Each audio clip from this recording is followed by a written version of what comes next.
सूर्यास्त के साथ एक दिन समाप्त होता है। हर सूर्योदय के साथ एक नया दिन शुरू होता है। प्रकृति के इस चक्र में बिना मेहनत के कुछ नहीं मिलता।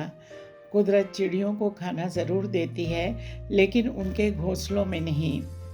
आज मन के मौसम में हम लेकर आए हैं एक लोक कथा, कहानी फोदन की। इसका नायक है फोदन। कोशिश करने वालों की कभी हार नहीं होती। फोदन हमेशा इसी मनोबल से अपनी जीवन नैया खे रहा था।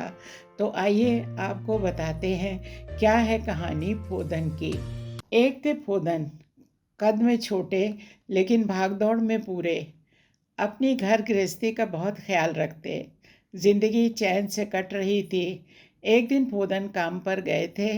बच्चे दोनों पढ़ने गए थे।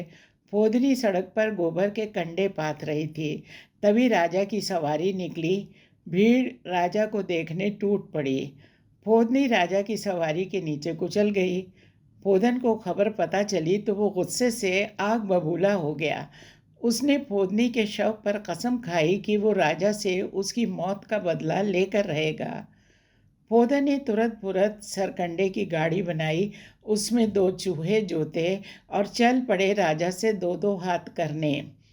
रास्ते में उन्हें डंडा मिला। उसने पूछा, फोदन फोदन कहाँ चले? फोदन बोले, सरकंडे की गाड़ियाँ रे गाड़ियाँ, 2 चुखे जोते जाएं, राजा मारी फोदनी हम बैर बिसाने जाएं।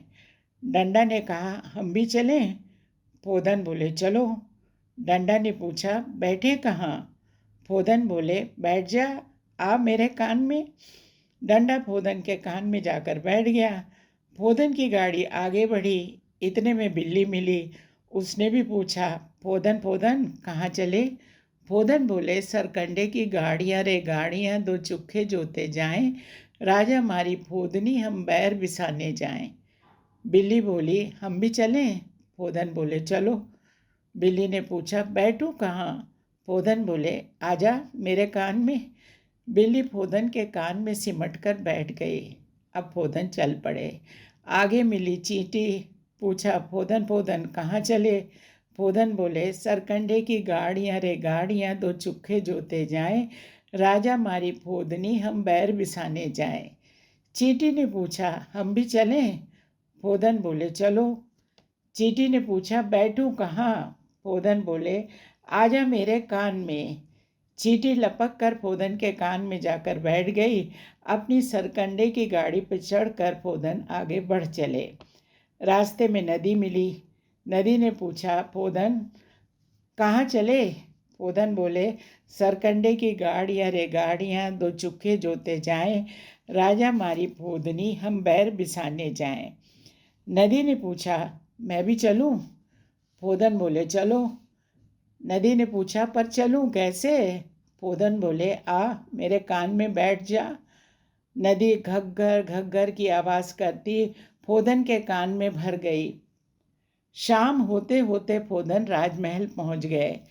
राजमहल में उन्हें घुसने नहीं दिया गया। फोदन ने राजा के नाम संदेश भिजवाया, जाकर अपने राजा को खबर करो, फोदन आए हैं, राजकुमारी से ब्याह करना चाहते हैं। संदेश सुनकर राजा को बहुत गुस्सा आया। बोले, इतनी हिम्मत, बांध दो उसे घुड़साल में, हमारे घोड़े उसे कुचल डालेंगे। फोदन को सैनिक घुड़साल में ले जाकर रस्सियों से बांधाए। आधी रात को फोदन ने आवाज़ लगाई, डंडा। डंडा फौरन कान से बाहर निकल आया। उसने पीट पीट कर घोड़े मार डाले। फिर वापस आकर फोदन के कान में बैठ गया। सवेरे राजा ने सैनिक भेजे, जाओ देख कर आओ, घोड़ों ने अपने पैरों से कुचल दिया होगा उस सिरफिरे को। सैनिकों ने जब घोड़ों की दुर्दशा देखी तो सारा हाल जाकर राजा को बताया।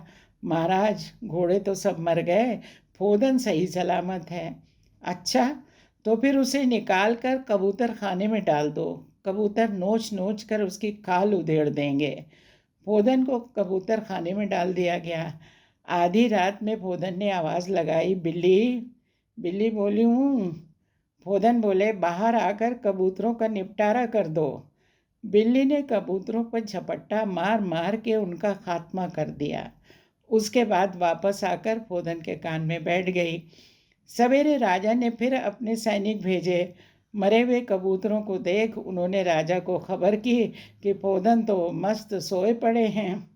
राजा का क्रोध और बढ़ गया। बोले, ले जाकर इसे हाथी खाने में डाल दो। हाथी के पैरों से बचकर कहाँ जाएगा। पोदन को हाथी खाने में डाल दिया गया। आधी रात को पोदन ने आवाज़ लगाई, चींटी निकल बाहर आ। चींटी ने हाथियों की सूंडों में घुस घुस कर उन्हें धराशायी कर दिया। फिर वापस पोदन के कान में जाकर बैठ गई। सवेरे राजा ने बड़े इत्मीनान से अपने आदमी भेजे, जाओ मरे हुए पोदन को ले आओ। लेकिन हाथी खाने में तो दृश्य उल्टा था। हाथी सब मरे पड़े थे और पोदन चैन से सो रहे थे। यह खबर सुनकर राजा क्रोध से कांपने लगे। बड़ा ठीठ आदमी है। आज रात उसे हमारे कमरे में पलंग के पाए से बांध कर रखना। आधी रात को तलवार से मैं उसका सिर कलम कर दूंगा।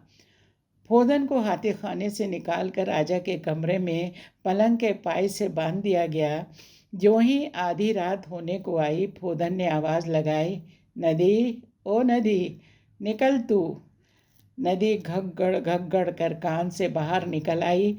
राजा का पूरा कमरा पानी से भर गया। सामान बहने लगा।